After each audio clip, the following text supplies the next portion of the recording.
तो भगवान के इन गुणों को तो भगवान के इन 2 गुणों को देखकर यदि हम अपने जीवन में सुधार लाएँगे, तो यानी कि आप भगवान के गुणों को समझे हो। भगवान इतने कृपालु हैं कि वह भक्तों के सभी अपराधों को क्षमा कर देते हैं। लेकिन हमारा ईश्वर के प्रति समर्पण का भाव, सिंसेरिटी होना बहुत आवश्यक है। असीम, असंख्य आनंद भगवान हमें देना चाहते हैं, क्योंकि हम भगवान के बहुत घनिष्ठ संबंधी हैं। लेकिन इसके लिए हमें भगवान के साथ प्रेम, भक्तों के साथ प्रेम और अपने अंदर ये जो दिव्य गुण हैं, इसका साथ देना होगा। काम, क्रोध, लोभ, ईर्ष्या, द्वेष की शास्त्रों में बहुत निंदा की गई है। महात्मा लोग जो प्रवचन करते हैं, उनमें यही तो होता है कि हमें इन चीज़ों को नियंत्रित रखना है और भक्ति भाव को हमें बढ़ाना है। पर इतना होते हुए भी हम देखते हैं कि बहुत कम लोग हैं, जो अपनी इन दुर्गुणों पे, अपनी इन बुराइयों पे वास्तव में जीत हासिल कर पाते हैं। मनुष्याणां सहस्रेषु कश्चित् ययति सिद्धये, यततामपि सिद्धानां कश्चित् मां वेत्ति तत्त्वतः। कम लोग होते हैं। इसीलिए जो भी मनुष्य, जो भी बालक, जो भी स्त्री, जो भी पुरुष भगवान का नाम ले रहा है, वो वास्तव में देवताओं के द्वारा भी पूजनीय, वंदनीय है। ये बहुत बड़ी बात है। हमें बस थोड़ा-सा सिंसियर बनना है और हम इस भौतिक जगत को की प्रॉब्लम को क्रैक एग्ज़ामिनेशन को पास कर जाएँगे। नित्य आनंद ही तो चाहिए।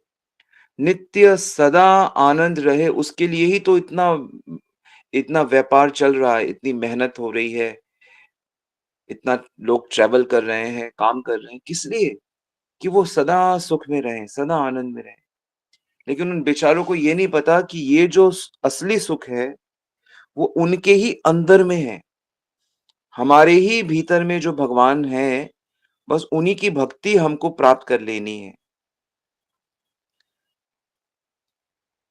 कैसे प्राप्त करनी है? भगवान का श्रवण, कीर्तन, स्मरण, भजन करते हुए। तो जैसे इस समय हम कुछ भगवान के सिद्धांत और लीलाओं को सुन रहे हैं, तो इससे हमें समझ में आएगा कि हम जहाँ-जहाँ पे अटक रहे हैं, जो-जो मिस्टेक हमसे हो रही है जीवन में, हम उसे ठीक कर लेंगे। आपका हाथ पकड़ के ठीक नहीं कराया जा सकता। आप सुनिए, आप खुद निर्णय लीजिए कि हाँ, मुझे अंदर से शुद्ध होना है, मुझे पवित्र रहना है। मेरे अंदर मेरा हृदय कोमल होना चाहिए। मेरी हिम्मत अटूट होनी चाहिए। तो भगवान ने जब संसार को बनाया, तो कर्म का सिद्धांत बनाया कि मनुष्य जैसा कर्म करेगा, उसको उसी प्रकार का फल मिलेगा। भगवान उसमें हस्तक्षेप नहीं करेंगे। ये कर्म का सिद्धांत है और बात भी सही लगती है। अच्छा ठीक है भाई, जैसा करोगे वैसा भरोगे। As you sow, so shall you reap. कर्म प्रधान विश्व करी राखा, जो जस करई सो तसु फल चाखा। कि जो मनुष्य जैसा कर्म करेगा, उस हिसाब से ईश्वर को फल देना पड़ेगा। लेकिन अगर आप इस पे बहुत विचार करोगे, तो आपको पता लगेगा कि ये तो बड़ा ही अजीब-सा नियम है। क्यों? क्योंकि आप कितना भी सावधानी से काम करोगे, आपसे गलत काम तो होंगे ही। और ये सिद्धांत कहता है कि आपको अपने कर्मों का फल एक जन्म से दूसरे जन्म, तीसरे जन्म लेना ही पड़ेगा। कोई व्यक्ति थोड़ा अच्छे मतलब मान लो 15 कर्म करता है, उसमें से 5 अच्छे करता है और 10 अच्छे करता है और 5 बुरे करता है। तो वो ये सोचेगा कि अच्छा मेरे 5 बुरे, 5 अच्छे कट जाएँगे और मुझे 5 का अच्छा फल मिलेगा, तो मुझे अच्छा फल मिलेगा मेरा जीवन। लेकिन कर्म का सिद्धांत कहता है नहीं-नहीं, 5 बुरे जो किए हैं उसका फल मिलेगा और जो 10 अच्छे किए हैं उसका अलग फल मिलेगा। और इस जन्म का आगे जन्म में भी मिलेगा। जैसे पहले ज़माने में लोग जमींदार से कर्ज लेते थे तो पूरा जीवन कर्ज चुकाते रहते थे और वो खत्म ही नहीं होता था, क्योंकि ब्याज का भी ब्याज लगता रहता था। तुमने इतने पैसे नहीं दिए, अब उस वो पैसे दे देते, नहीं दिए तो उसका भी ब्याज लगेगा। तो जन्म जन्म मनुष्य इसी तरह कर्म के कर्ज में दबा हुआ है। इसीलिए शास्त्रों में साफ कहा गया है कि कर्म का सिद्धांत बहुत जटिल है। गहना कर्मणो गति, श्री कृष्ण कहते हैं। कठिन कर्म फल जानी विधाता। कर्म फल किसको कब कहाँ क्या मिलता है, ये तो भगवान ही जानते हैं, विधाता ही जानता है। मनुष्य के लिए उसको समझना करना अत्यंत मुश्किल है, बहुत मुश्किल है। फलों में तो अधिकार है ही नहीं हमारा। कर्मण्येवाधिकारस्ते मां फलेषु कदाचन। तुम्हारा फलों में अधिकार नहीं है। तो इस भौतिक जगत को अगर हम इस तरह से देखें, तो जिस व्यक्ति के साथ मान लो कोई अन्याय या अपराध होता है, कोई अन्याय हो गया, अपराध हो गया, तो वो नेचुरली कोर्ट में जाएगा, न्यायालय में जाएगा, और वहां पे भी उसको संतुष्टि नहीं मिलती, जजमेंट जो होगा, तो क्या करता है फिर? वो ऊपर के कोर्ट में जाता है। ऊपर से कोर्ट में करते करते सुप्रीम कोर्ट में, मान लो सुप्रीम कोर्ट में भी कहा नहीं, इसको मृत्यु दंड मिलना चाहिए, तब वो क्या करेगा? फिर वो राष्ट्रपति के पास कृपा की प्रार्थना करेगा कि ओ प्रेसिडेंट, प्लीज मेरे पे कृपा करो। यानी संसार में भी जो न्याय व्यवस्था है, उसका जो सर्वोच्च शिखर का जो पॉइंट है, वो कृपा पे निर्भर रहना होता है।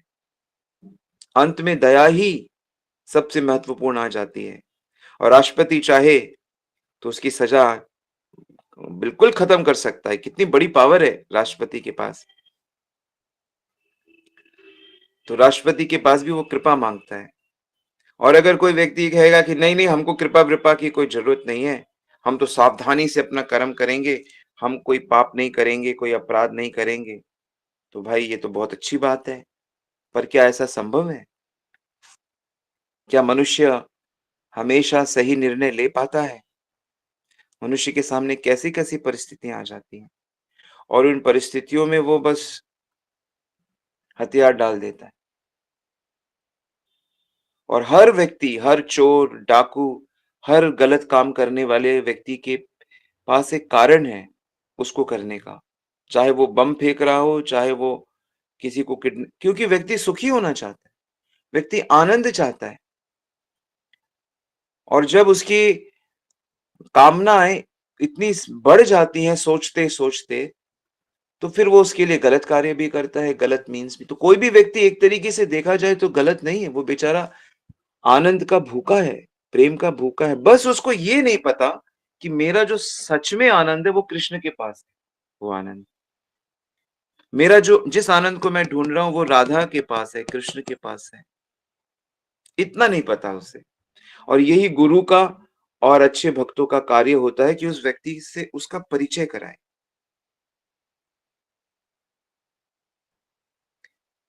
क्योंकि ऐसी ऐसी परिस्थितियां मनुष्य के सामने आ जाती हैं कि उसको पाप करना पड़ता है, उसे गलत निर्णय लेना पड़ता है। इतना अगर वो ट्रेनिंग है उसको, राजा हरिश्चंद्र जैसे, युधिष्ठिर जैसे, कि वो हर परिस्थिति में धर्म में अडिग रहते हैं। तो ये आम जनताओं के लिए संभव नहीं है। कलयुग में वैसे ही शूद्र हैं सब लोग।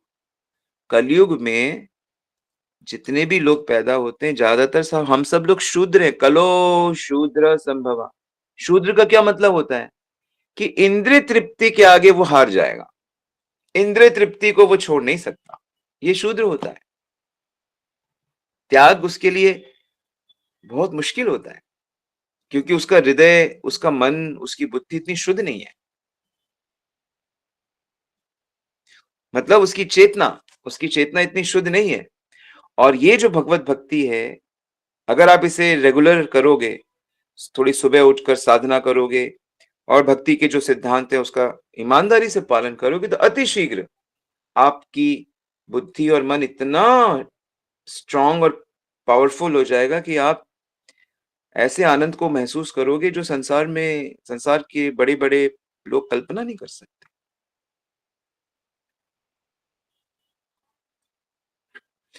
तो जो लोग इस तरह के होते हैं अ, वो अपना सब कुछ ठीक मानते हैं कि भाई हम जो भी कर रहे हैं ठीक कर रहे हैं। हम पाप कर रहे हैं, चोरी कर रहे हैं, हम ये मांस खा रहे हैं, हम शराब पी रहे हैं, हम सब ठीक हमें हमें तो ऐसे लोगों को तो कृपा की कोई ज़रूरत ही नहीं है। उनको अपने जीवन में कृपा की ज़रूरत नहीं होती। लेकिन कुछ जो समझदार लोग होते हैं, वो जान जाते हैं कि चाहे हम कितनी ही मेहनत कर लें, कितना ही पाप से बचने की कोशिश करें, लेकिन हम इनको हरा नहीं सकते। ये बिना प्रभु की कृपा के, बिना भगवान की कृपा के हम इनको जीत नहीं सकते। इसीलिए ऐसे जो लोग होते हैं, ऐसे मेहनती जो लोग होते हैं, वो अपने जीवन में कृपा की ज़रूरत को अनुभव करते हैं। तो इसी का उदाहरण हमें शास्त्रों से देखने को मिलता है। अब आप भगवान के पिता राम जी के पिता दशरथ जी का उदाहरण ले लीजिए। तो वो पिछले जन्म में मनु थे। तो मनु रूप में उन्होंने भगवान को पाने के लिए बहुत कठिन तपस्या करी अपनी पत्नी शतरूपा के साथ। उपवास किए, व्रत किए, जप किए, साधनाएँ की और भगवान प्रकट भी हुए और वरदान दिया कि ठीक है, मैं आपके यहाँ पुत्र रूप से जन्म लूँगा। ये आशीर्वाद मिल गया और अगले जन्म में मनु क्या बने? दशरथ जी बने। अब दशरथ बनने के बाद उन्होंने जब यज्ञ किया, उसके बाद राम जी पैदा हुए। तो बड़ी अजीब-सी बात है, जब पहले ही भगवान ने ये कह रखा था कि मैं तुम्हारे यहाँ पैदा होऊँगा, तो इनको फिर अलग से यज्ञ करने की क्या ज़रूरत पड़ी?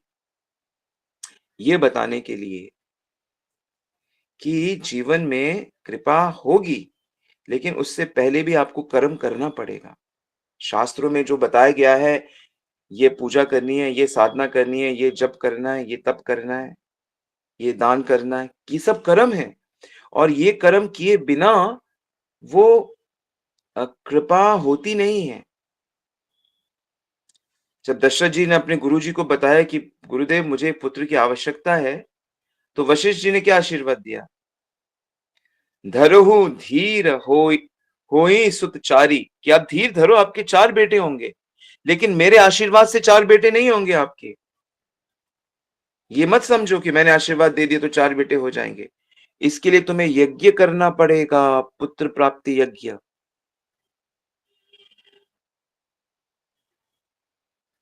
और यज्ञ में सिर्फ ऐसे नहीं, उसमें बहुत तपस्या करनी पड़ती है, जमीन में सोना पड़ता है, हविष्ट खाना पड़ता है, एक बार पत्ते में खाना पड़ता है थोड़ा-सा, वो भी बिना नमक और बिना उसके ब्रह्मचर्य का पालन करना पड़ता है और काफ़ी सारे रूल्स रेगुलेशंस होते हैं। जो भी राजा लोग यज्ञ करते थे, आजकल कहाँ करते हैं?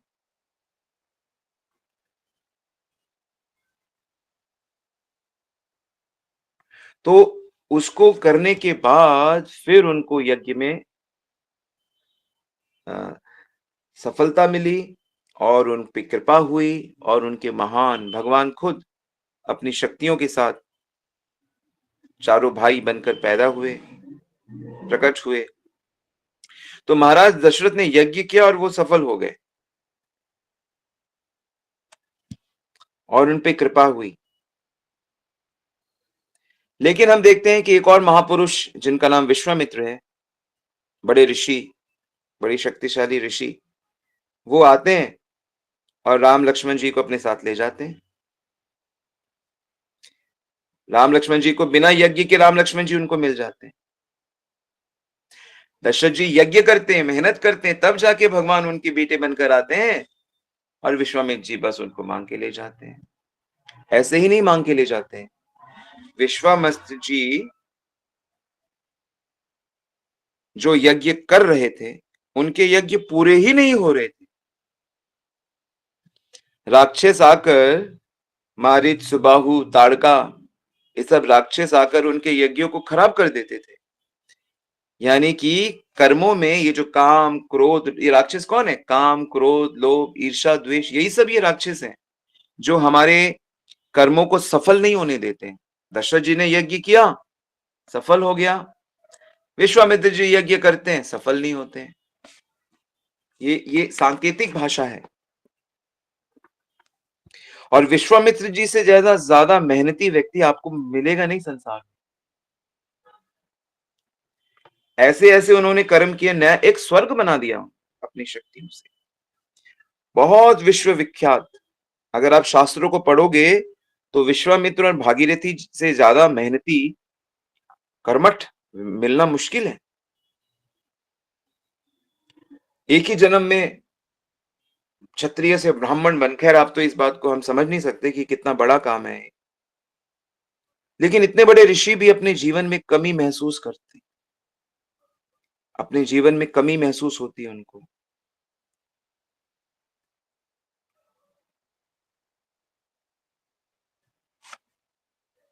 बहुत से लोग हैं जिनको अपने जीवन में ये कमी महसूस ही नहीं होती। क्या महसूस? ये भगवान की कृपा की आवश्यकता है। मेरे को भगवान की आवश्यकता है। महसूस ही नहीं होती। एक बार किसी ने तुलसीदास जी से पूछा कि ऐसे तो बहुत से लोग हैं जो भक्ति नहीं करते और वो कहते हैं कि हम बड़े आनंद में, तो क्या बात है? तो तुलसीदास जी कहते हैं लगता है उनको राम जी जैसा कोई मिल गया है। लगता है कितनी सुंदर बात है कि लगता है उनको राम जी जैसा कोई मिल गया है, क्योंकि बिना राम के, बिना कृष्ण के कोई व्यक्ति परम आनंदित हो ही नहीं सकता है। अपने बलबूते पे नहीं हो सकता। ये सिद्धांत है, इसको नोट कर लें कि जब तक हमारे जीवन में भगवान नहीं होंगे या जब तक हम पूरी तरह भगवान से प्रेम नहीं करेंगे, आप सुखी नहीं हो सकते। यही तो सिद्धांत हमको इन कथाओं के माध्यम से दृढ़ करना है, पुश करना है। आप हमेशा ऐसे ही सोचोगे कि अरे हाँ, और इसका कारण है कि जिन-जिन लोगों के जीवन में भगवान की भक्ति नहीं है, वो सब लोग असुर बने हैं, वो असुर ही बनेंगे। वो अ, उनका आचरण किडनैपिंग ही रहेगा। वो जबरदस्ती सुख को प्राप्त करना चाहेंगे जो संभव नहीं है। जैसे रावण जबरदस्ती सीता जी को उठा के ले आता है, तो वो सीता जी को प्राप्त नहीं कर सकता। तो जिन लोगों को ये लगता है कि हम अपनी मेहनत से, पुरुषार्थ से, हम अपने बल से सब कुछ कर लेंगे, हमें किसी की आवश्यकता नहीं है, होते हैं लोग ऐसे, उनकी हालत बिल्कुल वैसी ही है, जैसी एक शराबी की होती है, जो शराब पी के उन्मत्त हो जाता है। हाँ, क्या है दुनिया?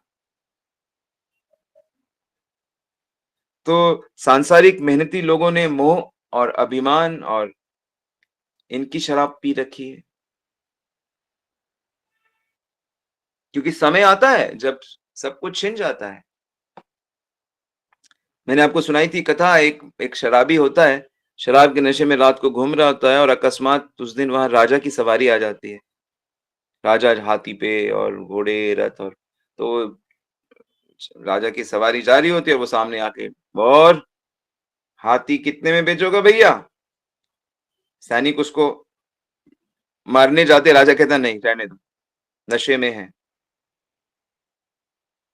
अगले दिन उसको पकड़ के ले आते हैं, राजा बुलवाता है, कहते हैं, "अरे रात को मिले थे भाई, खरीदोगे क्या हमारा हाथी?" "महाराज, महाराज मुझे माफ कर दो महाराज, कल तो मैं तो गरीब आदमी हूँ, मैं कैसे?"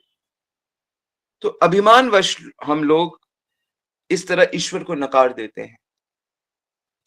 बहुत शक्ति है, बहुत बड़ी फौज है आपके पास, बहुत सारे बम हैं, एटॉम बम हैं, तो आप भक्त नहीं हो, तो आप पागलों की तरह एक्ट करोगे।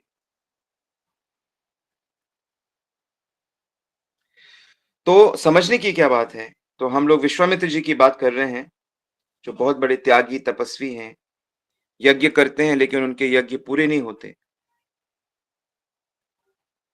हम लोग भी बहुत कुछ सोचते हैं लेकिन पूरा नहीं होता। है ना? आपके जीवन में, आई थिंक सबके जीवन में ऐसा है। बहुत सी चीज़ें हम करना चाहते हैं और यही वो समय होता है जब हमें बहुत डीपली विचार करना होता है कि हमें भगवान की आवश्यकता है। ये कमियाँ खत्म क्यों नहीं हो रही? तो विश्वामित्र जी बहुत विचार करते हैं इस चीज़ का कि मैं इतना मेहनत कर रहा हूँ और इतना कर रहा हूँ, तब एक विचार करते-करते एक बात उनके मन में आती है। तो सबकी हालत है कि सबके कर्म पूरे नहीं हो रहे, सब लोग, तब उनके मन में ये जो शास्त्र का एक निचोड़ उनके सामने आता है, हरि बिनु मारहि ना निशाचर पापी, बिना हरि के हम इन पापी निशाचरों को नहीं मार सकते। यानी कि जो हृदय में विकार हैं, हमारे जीवन में जो काम, क्रोध, लोभ, इनका इनका शमन, इनकी हत्या बिना भगवान के नहीं हो सकती। और यही सबसे महत्वपूर्ण सिद्धांत है, आप इसे लिख लीजिए। कृपा की वास्तविक आवश्यकता उस व्यक्ति को समझ में आती है जो व्यक्ति मेहनत, साधना करते-करते उसकी सीमाओं तक चला जाता है। कितनी मेहनत व्यक्ति कर सकता है, वो उस मेहनत की सीमाओं तक जब चला जाता है, तब उसको ये बात समझ में आती है कि बिना भगवान के संभव नहीं। हम अपने सामर्थ्य से इन राक्षसों को नहीं मार सकते, इन बुराइयों पे विजय नहीं प्राप्त करते। यही तो माया की जटिलता है कि माया को जब तक भगवत शरणागति ना हो, गीता का सिद्धांत है, दैवी हेषा गुणमयी मम माया दुरत्यया मामेव ये प्रपद्यन्ते माया मेताम तरन्ति ते, कि जब तक कोई व्यक्ति मेरी शरण में नहीं आता है, मेरी माया उसे छोड़ती नहीं है। ये सिद्धांत बिल्कुल मैच कर रहा है। तो बहुत ज्यादा मेहनती जो लोग होते हैं या जिनको भक्तों का, शास्त्रों का संग प्राप्त होता है, वो इस सिद्धांत को जल्दी समझ जाते हैं। और फिर विश्वामित्र जी सीधा पहुंच जाते हैं दशरथ जी के यहाँ पे और राम लक्ष्मण की प्रार्थना करते हैं।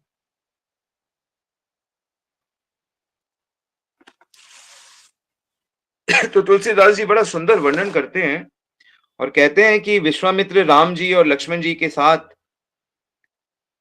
जब उनको लेकर आ रहे होते हैं अपने आश्रम की ओर, तो ऐसा लगता है कि जैसे दो शेर चल के आ रहे हैं, लेकिन साथ में क्या जोड़ देते हैं, कृपा सिंधु रघुवीर।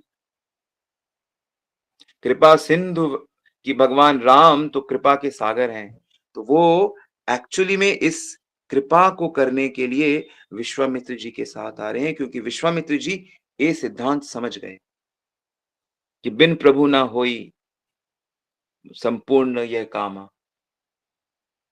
तो ऐसे तो लग रहा है कि अरे राक्षसों को मारने के लिए भगवान को लेकर आ रहे हैं। जो रामायण देखेंगे हम बच्चे तो यही समझेंगे, लेकिन जो वास्तविक इसमें गूढ़ सिद्धांत है कि उनको कर्मों की जो कमी है वो समझ में आ गई,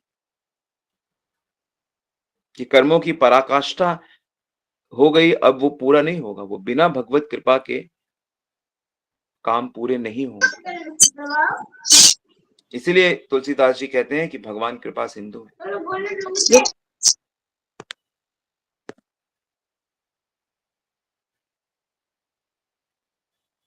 कि भाई साधना और पुरुषार्थ का समय हो गया, अब कृपा का समय शुरू हो गया।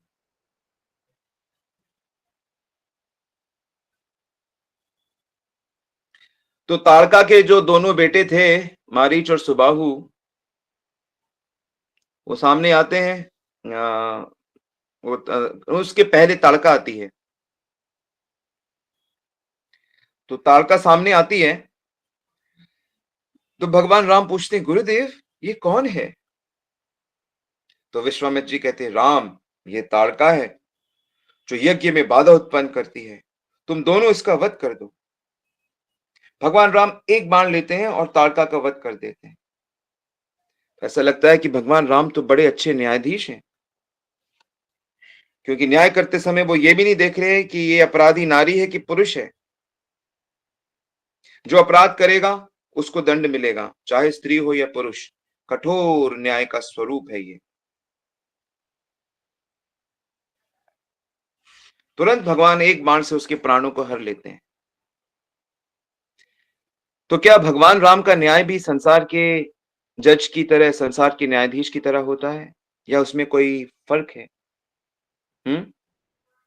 लेकिन भगवान राम का, भगवान कृष्ण का जो न्याय है, जब आप समझोगे तो आप न्यौछावर हो जाओगे। कैसा न्याय करते हैं भगवान? भगवान की विलक्षणता यह है कि भगवान न्याय के साथ साथ कृपा साथ में भेजते हैं। न्याय के साथ हमेशा कृपा मिली रहनी चाहिए। न्याय पूरा नहीं होता, सुंदर नहीं बनता। शेक्सपियर ने भी कहा है कि justice should be mixed with mercy, all judgment should mix with mercy, कृपा उसमें मिली होनी चाहिए। तो भगवान क्या करते हैं? एक ही बाण प्राण हरि लीना, दीन जानित ही निजपत दीना। उसको दीन समझकर, ताड़का को दीन समझकर भगवान उसको अपने धाम भेज देते हैं, अपने अपने स्पिरिचुअल वर्ल्ड में भेज देते हैं,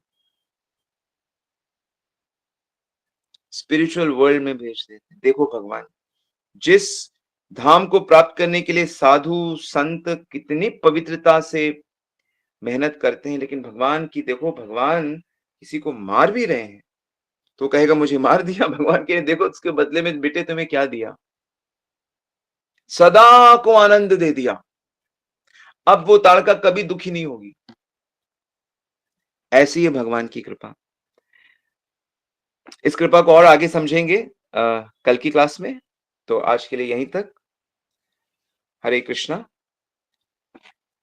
थैंक यू वेरी मच। किसी का कोई प्रश्न है तो आप पूछ सकते हैं, और आई होप आपको ये सिद्धांत आपने नोट कर लिए और ये आपके जीवन में बहुत हेल्पफुल रहेंगे। हरे कृष्णा स्वामी जी, दंडवत प्रणाम। ताड़का के दोनों पुत्र का नाम क्या था स्वामी जी? मेरा छूट गया लेक्चर थोड़ा। मारीच सुबाहु। मारी सुन। हरे कृष्णा। क्या करेंगे नाम को लेकर? किसी का नाम रखना है? नहीं, हम सब कुछ नोट करते रहते हैं। अरे वो नोट करते रहते हैं। हरे कृष्ण प्रभु जी, प्रभु जी। जी माता जी, दंडवत प्रणाम। प्रभु जी एक क्वेश्चन था, अगर आज संभव नहीं होगा तो किसी और दिन प्रभु जी।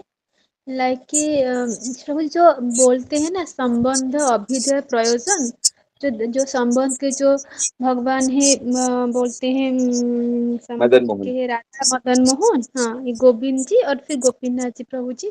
तो फिर क्यों, मतलब मेरा क्वेश्चन क्यों ऐसे बोला जाता है कि और फिर मतलब हम तो मतलब हम लोग तो सबको तो हम लोग घर में नहीं मतलब स्थापना नहीं कर पाएंगे ना, तो हम लोग को क्या करना चाहिए?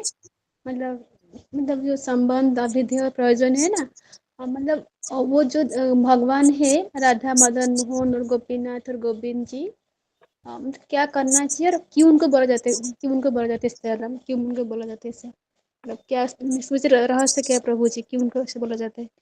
स्टोरी क्या है या फिर नहीं, तो वो लोग क्या? जैसे कि इनके नाम में ही ये चीज छुपी हुई है। जैसे कि अच्छा गोपीनाथ जो है, यानी कि गोपियों के जो नाथ हैं, तो गोपी लोग अच्छा किस भाव से भगवान को देखती थी, तो उनका गोपी प्रेम है, तो शुद्ध ओके, तो वो प्रेम तो है। प्रयोजन। तो वो हमारा लक्ष्य है, प्रेम। हमारा प्रयोजन क्या है? हमारा अच्छा अच्छा। गोपीनाथ हमारे हृदय में वास होने चाहिए, उनके ओके। उनके प्रति। ठीक है, तो अच्छा ये अच्छा। ये प्रयोजन है हमारा। तो गोविंद का मतलब क्या होता है? गोविंद मतलब हमारी सारी जो इंद्रियां हैं, गो मतलब इंद्रियां, तो हाँ जितने भी हमारे इंद्रियां हैं वो भगवान की सेवा में लगती रहनी चाहिए। तो ये ओके। अभिधेय है, यही यही भक्ति का प्रोसेस है। हाँ सो और मदन मोहन मतलब कि जो हमारे अ, मदन का अर्थ होता है काम वासना। तो काम वासना को जो हरण कर लेता है उसको मदन मोहन कहते हैं। तो यानी कि हमको ये समझना पड़ेगा कि एक्चुअली में हमारा जो रियल संबंध है वो श्री कृष्ण के साथ है, संसार के मदन के साथ नहीं है, संसार के काम सुख वासनाओं के साथ नहीं है हमारा। तो इसको अच्छा इंडिकेट करने के लिए ये 3 डीटीज हैं। तो पहले आपको अच्छे से समझना पड़ेगा चीजों को तत्व से, तो संबंध ज्ञान आपको पता लग जाएगा कि मेरा मूल संबंध श्री कृष्ण से है, आत्मा। क्योंकि समझने वाले से इसी से समझ जाएंगे कि ममे वांछो जीव लोके जीव भूत सनातन, हम सब भगवान के अंश हैं। हाँ हाँ। तो उसी से, प्रभु जी हाँ, तो उसी से वो मदन मोहन के जो श्री विग्रह हैं वो उसी के लिए इंगित किए जाते हैं कि हमें बार बार याद आए कि हमारा भगवान से संबंध। और उसका निर्वाह कैसे मदन, करना है वो गोविंद देव के इंस्पायर करते हैं, और क्या प्राप्त करना है वो गोपीनाथ के। प्रभु जी वृंदावन मदन मोहन जी है, मतलब कहाँ पर है? अभी तो उनका जो मूल विग्रह प्राप्त हुआ तो वो करौली में है, राजस्थान। जो वृंदावन से 3 घंटा दूर है, राजस्थान जयपुर से 2.5 घंटा दूर है, बीच में पड़ता है, करौली। अच्छा करौली। अच्छा। हम लोग जाते हैं हर प्रभु साल दर्शन करने इन तीनों के। और दोनों बाकी दोनों विग्रह जो हैं वो जयपुर में स्थित हैं। तो मेन गोविंद देव गोपीनाथ। मंदिर और गोपीनाथ मंदिर जी। हाँ। प्रभु जी जो बोलते हैं ना सनातन गोस्वामी, वो हो गए मदन मोहन को मतलब वो स्थापना किए हाँ, थे। उनको उनको ढूंढे थे वो। तो हाँ जी, रूप रूप गोस्वामी और गोपीनाथ कौन किए थे प्रभु जी, गोपीनाथ जी को? उनका वो था श्यामानंद पंडित। अच्छा, वो सड़क गोस्वामी में नहीं है, तो मतलब सड़क गोस्वामी में हाँ, नहीं उनके है। संगी थे, उनके साथ में ही थे श्यामानंद। साथ में से श्यामानंद प्रभु जी। अच्छा, पंडित श्यामानंद पंडित। अच्छा श्यामानंद। अच्छा। Okay, thank you. यहाँ पे एक प्रश्न है। इतना अच्छे से आपने बहुत समझा, thank you so much, thank you. Hari बोल। हमारे एक मित्र ने मुझसे कहा कि भगवान खाते हैं या नहीं, तो मैंने उनसे बोला कि हाँ खाते हैं, क्योंकि भगवान को जो चढ़ाए वो प्रसाद हो जाता है और भगवान के ग्रहण करने के बाद उसमें सात्विकता आ जाती है। तो कुछ उदाहरण दिए। तो उन्होंने बोला कि यदि हम ये मान भी लेते हैं कि अगर कोई नास्तिक व्यक्ति और वह कहता है कि भगवान ये दिखाई, तो उसमें से कम क्यों नहीं हुआ। तो दर्शन शास्त्र का उदाहरण देते हैं कि जो धार्मिक व्यक्ति होगा वह अपनी आस्था से पड़ा रहेगा कि भगवान नहीं खाते हैं, और वे कहते हैं कि दर्शन शास्त्र से पढ़े व्यक्ति बिल्कुल वैसे ही तुम कर रहे हो, तो हम संतुष्ट नहीं कर पाएंगे। ओके, पहले तो ये एक बात समझना है कि बड़ी अच्छी बात समझनी है कि हम भगवान को ना समझ नहीं सकते। पहली बात आप ये समझो, पहली बात आप ये समझ लो सब लोग, कि बिना भक्ति के हम भगवान को बिल्कुल नहीं समझ सकते। भगवान हमारे चिंतन से परे हैं। जैसे कि लोग ये क्वेश्चन पूछते हैं कि भगवान को किसने बनाया, इसको उसने बनाया, इसको उसने बनाया, तो भगवान को किसने बनाया। तो भाई ये हरे कृष्णा के तो ये जो बात है, आप लोग अपना स्पीकर शांत रखेंगे। सो ये जो बात है कि भगवान को किसने बनाया, और आप तो थक जाओगे, अरे अरे भगवान को किसने बनाया।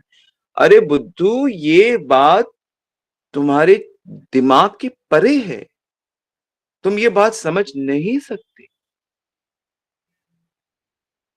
इसीलिए भगवान को अचिंत्य कहा गया है। नहीं, हम समझना चाहते हैं फिर भी। तो ठीक है, कितना समझ सकते हैं, बुद्धि से नहीं समझ सकते, तो किससे समझ सकते हैं, भक्ति से। भक्त्या माम अभिजानाति यावान ये चश्मी तत्वता। भक्ति से, भक्ति प्रेम से समझ सकते हैं। तो अगर कोई व्यक्ति जानना चाहता है कि भगवान कैसे खाते हैं, कैसे क्या करते हैं, तो आप थोड़ी सी भक्ति करके क्यों नहीं देखते। थोड़ा सा भक्ति करके, एक्सपेरिमेंट करके खुद खिला के देख लो, खाते हैं कि नहीं खाते। लॉजिक से नहीं, कृष्णा इज बियॉन्ड लॉजिक। ठीक है। बाकी मैं बहुत सी कथाएं सुना सकता हूं आपको अभी, ऐसे कितने सारे वैज्ञानिक और कितने लोगों का ये अनुभव है। पर किसी के अनुभव से क्या, आप उनसे, अपने मित्र से कहो, वाकई देखना चाहते हो कि भगवान खाते हैं, हाँ, अपनी आंखों से देखना चाहते हो, हाँ, तो आप थोड़ी भक्ति क्यों नहीं करते। नहीं नहीं, हम नहीं, तो फिर आप जानना नहीं चाहते हो।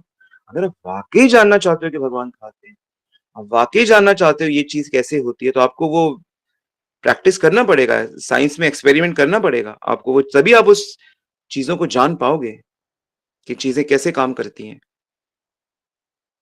उसके लिए हार्डवर्क करना पड़ेगा। इस तरह घबराइए मत, किसी को समझाने की कोई जरूरत नहीं है। कोई समझना चाहता है तो समझाओ। भक्ति इसीलिए हर हर कोई क्यों नहीं सीख पाता, क्योंकि हर कोई सीखने के तरीके को भी अपनाना नहीं चाहता है। हर कोई कहता है मुझे एकदम स्लिम ट्रिम और हेल्दी रहना है। ठीक है, अच्छी बात है, लेकिन हेल्दी रहने का प्राइस है। आपको फिजिकल एक्टिविटी करनी होगी, आपको अनहेल्दी चीजें नहीं खानी होंगी। आप उस प्राइस को प्राइस नहीं दे सकते, तो हम क्या करें आपके लिए, हम क्या, कैसे आपको हेल्दी बनाए। भगवान कोई आर्ग्यूमेंट का विषय नहीं है, भगवान सरेंडर का विषय है। भगवान ज्ञान से, कर्म से, ध्यान से, योग से नहीं पाया जाता, भक्ति से पाया जाता है। यही तो सारा साइंस है। नहीं हम चैलेंज करेंगे, हम ये अरे क्या करोगे, टाइम काल रूप में, फिर काल रूप में दर्शन कर लेना उनके, कालोस्मी, मृत्यु रूप में आऊंगा तो दर्शन कर लो, वो भी भगवान का स्वरूप है। पापियों को भगवान मृत्यु रूप में दर्शन देते हैं, लड़ाई के युद्ध के रूप में क्या हो रहा है, भगवान संहार लीला कर रहे हैं। जो लड़ाई क्या हो रही है, संहार लीला हो रही है, बस और क्या है। और वो डरे रहेंगे, घबराए रहेंगे, और भक्ति करने वाले निडर, अभय, कोई मृत्यु है ही नहीं उनके लिए, मृत्यु पे विजय प्राप्त हो गई। तो भक्ति करो, असली चीज है भक्ति, ठीक है। कोई जरूरत नहीं कन्विंस करने की किसी। हरे कृष्ण।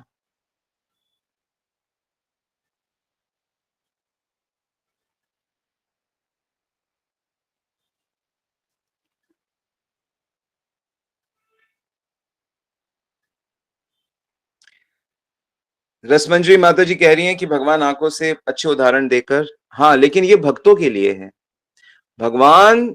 और अगर आप सुनना चाहते हो भगवान क्या करते हैं प्रसाद भोग के साथ, भगवान उसमें जो पावर डालते हैं, जो स्वाद डालते हैं, उसका प्रभाव एक प्रसाद, एक बार जो आप कोई भी भगवान का प्रसाद अपने गोपाल जी को, राधा जी को सब, लेकिन वो सच्चे भाव से ऑफर होना चाहिए।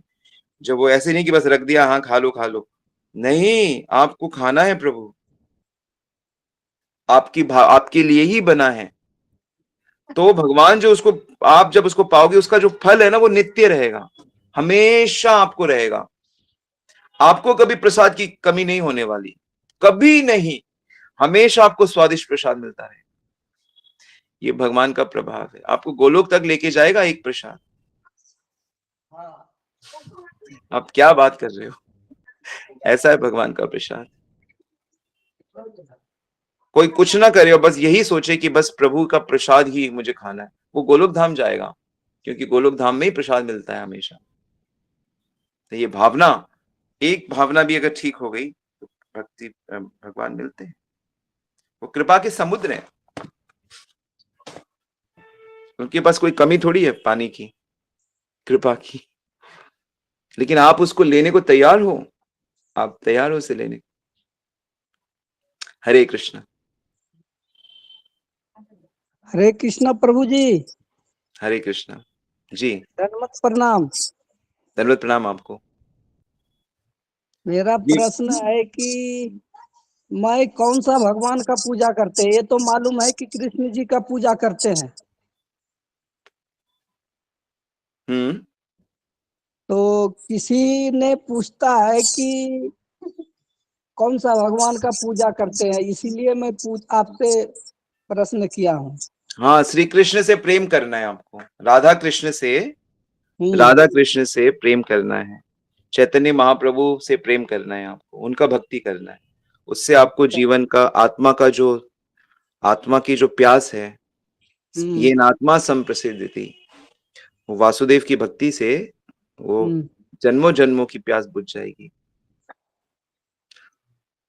और आप जैसे दीनहीन व्यक्ति तो बहुत जल्दी प्राप्त कर लेंगे। अच्छा।